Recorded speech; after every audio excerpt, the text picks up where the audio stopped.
Hello my dear friends. आज मैं topic आज केमिस्ट्री का लेसन पहला का डे नंबर 7 लेकर आ रहे हैं। वीडियो का अंत तक देखेगा, जरा सा भी दिक्कत नहीं होगा। पहला कहता है O2 का योग ऑक्सीकरण होता है। O2 का योग क्या होता है? ऑक्सीकरण होता है। आगे आयनों का आदान प्रदान द्विविस्थापन उभय विस्थापन कहते हैं। आयनों का आदान प्रदान क्या कहता है? द्विविस्थापन उभय विस्थापन आयनों का आदान प्रदान होता है। आगे A plus B A B संयोजन होता है। A प्लस बी क्या होता है? तो ए बी संयोजन होता है।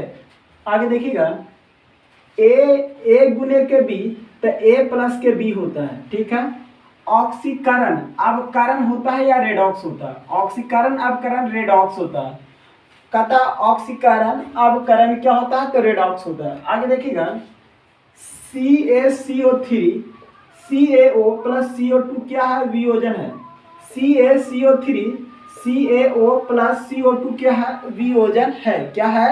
वियोजन है। आगे देखिएगा भोजन दुर्गंध कैसे होता है अथवा विस्तृत गंधिकता किसे कहते हैं? देखिए कहता है, जरा ध्यान दीजिए, भोजन दुर्गंध कहता है भोजन दुर्गंध कैसे होता है अथवा विशिष्टकृत गंधिकता किसे कहते हैं? तो आंसर देखिएगा। कहता भोजन में उपस्थिति वसा एवं तेल भोजन के दुर्गंधित कर देता है।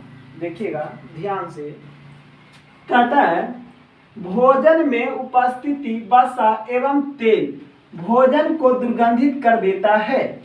आगे भोजन में उपस्थिति वसा तेल का ऑक्सीजन से जुड़कर ऑक्सीकृत होकर भोजन को दुर्गंधित होना विकृत गंधिकता कहलाता है। क्या कहलाता है? तो विकृत गंधिकता कहलाता है। आगे देखिएगा, अब देखिएगा भोजन को दुर्गंधित होने से बचाने का उपाय। कहता भोजन की दुर्गंधित होने से बचाने का उपाय पहला रेफ्रिजरेटर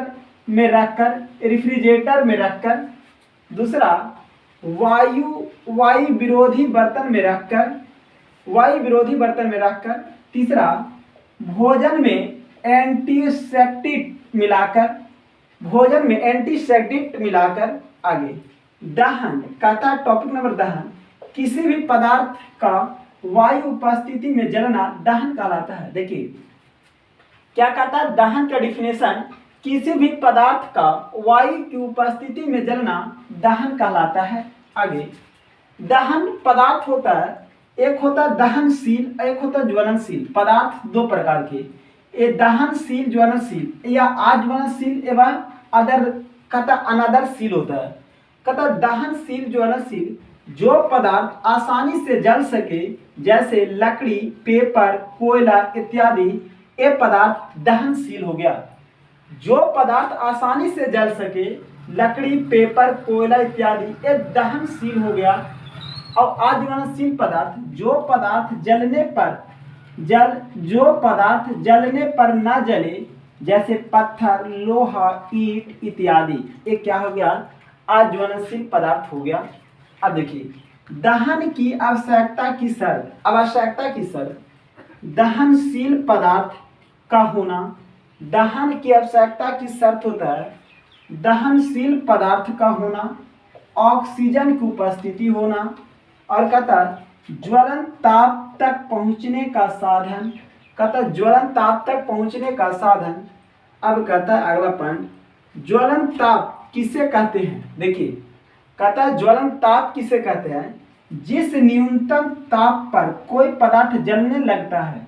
देखिए ज्वलन ताप किसे कहते हैं?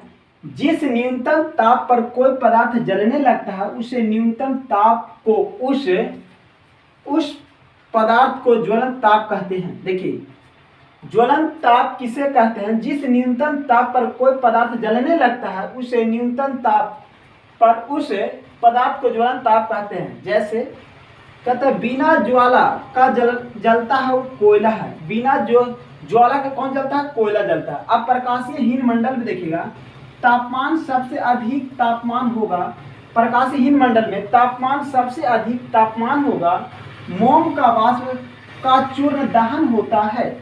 फिर नेक्स्ट वीडियो में लेते हैं, आज बस इतना ही तक।